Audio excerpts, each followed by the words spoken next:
tem a questão do poder. Pergunto para vocês aí. A avaliação é um instrumento de poder? Aí é que eu estou falando que a gente tem que pensar, e a gente não pensa nas coisas com frequência. Primeiro, o que é poder? O que significa ter poder? Por isso é que eu estou falando que eu estou fechando dicionário. Você vai encontrar um monte de definições de poder, tá? Um monte de definições de avaliação. Eu gosto de ter... Eu sou matemático, não sei se alguém já ouviu, foi que a minha formação é matemática, não sei se vocês sabem disso. E nós, por exemplo, as coisas nascem depois do que a gente diz o que é. Tá?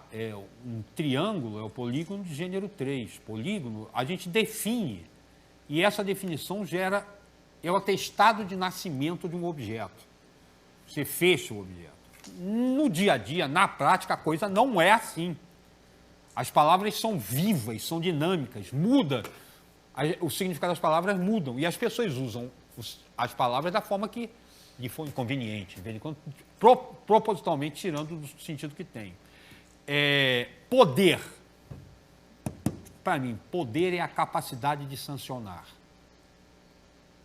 O que é ter poder? A palavra poder, por exemplo, pode ser capaz de eu posso comer.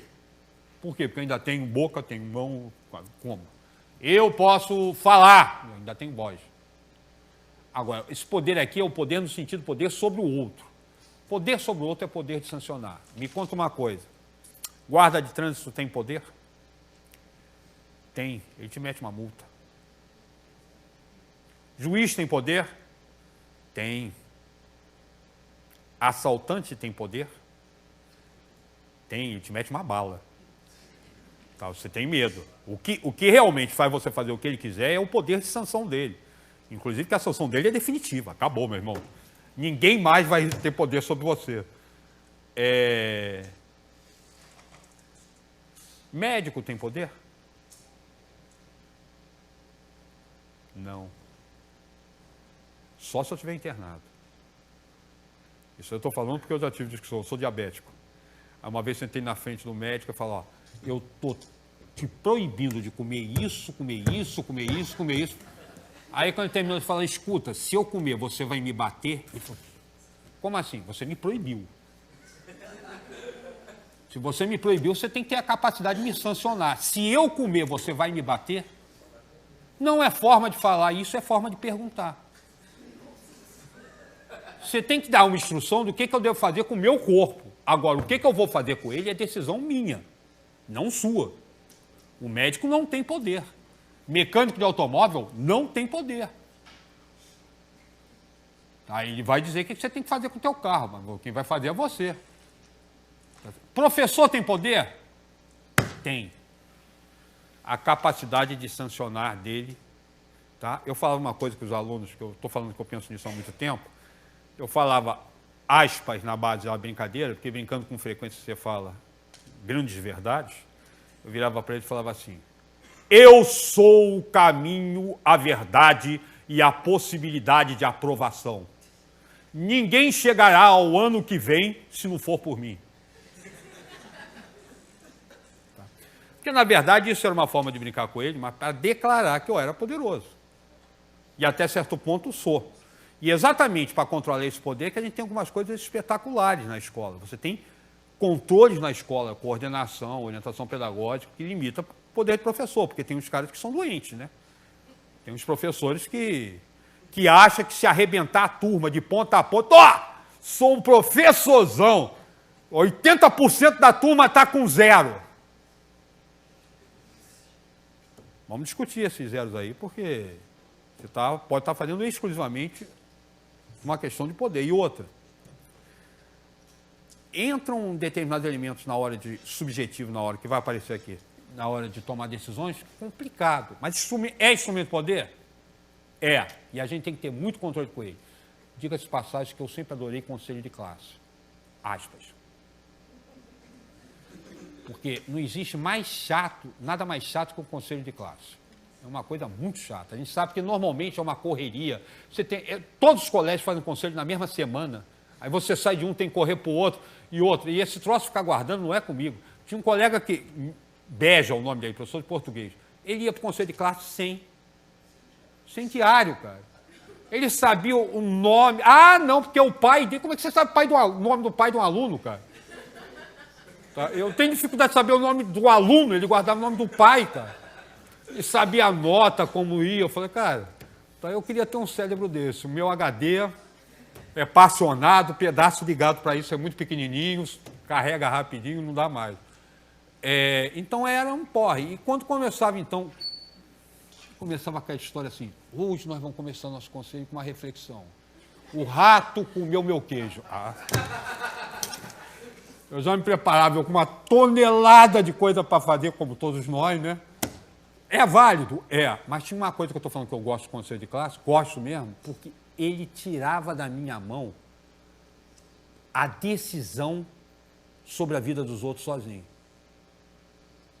Se, por exemplo, eu percebesse que um aluno estava mal comigo, mas estava bem em todas as outras disciplinas, eu começava a seriamente pensar se o problema não era meu. Meu no seguinte sentido, de repente eu lembrava o pai, o irmão, ou alguém que deu um tapa nesse garoto e ele não conseguia, tinha uma barreira. Ou até eu mesmo em relação a ele. Nós somos seres humanos. Não, tem que separar o profissional do pessoal. Quem quiser separar, separa. Eu sou humano. Humano, eu sou o tempo todo tudo. Inclusive, eu não largo a possibilidade de eu ter implicância com o moleque. E já houve casos de eu saber que eu tinha implicância. Eu reconhecia por que eu tinha implicância. Esse cara me lembra aquele cara que eu sempre tive que tomar bolacha quando eu era pequeno. Entendeu? Então, você tem que tomar um certo. E quem quebra essas possibilidades de você ser injusto? O conselho de classe. Então, e isso é seríssimo, tá? Estou brincando não, você tem que ter muito cuidado com isso, tá? Isso eu vou falar uma coisa que eu falei para a diretora de uma escola uma vez, que o nego começou a conversar, porque eu nunca reprovei um aluno que ficasse exclusivamente em matemática. Eu dava um jeito de, faz outro teste, vamos fazer só em matemática, não vai ficar. Dicas de passagem, inclusive que uma vez aconteceu uma coisa numa escola que eu achei, terceira série do ensino médio, a aluna fez a prova comigo. Ficou reprovada, só em matemática. Final, última prova, terceira série do ensino médio. Aí eu virei para o coordenador, vamos dar uma segunda chance, dá uma segunda chamada. Facilitei a prova, apliquei. A guria ficou reprovada. Aí eu virei para o coordenador, olha, não há cabimento, ela só está em matemática. Vou preparar uma prova ridícula e aplicar para ela conseguir passar. Aí fiz uma prova fácil, entreguei. Quando a prova chegou na minha mão, eu não abri.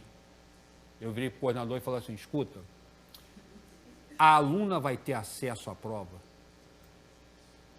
Não, não vai ter. Essa prova ficar arquivada, ela não vai ver? Não. Quanto ela precisa para passar? 7. Dei o 7 e entreguei. Essa aluna foi a primeira colocada na PUC. E eu acompanhei durante 2 anos o curso dela. Ela foi brilhante durante os 2 anos que eu acompanhei. Eu teria reprovado o primeiro colocado em psicologia da PUC.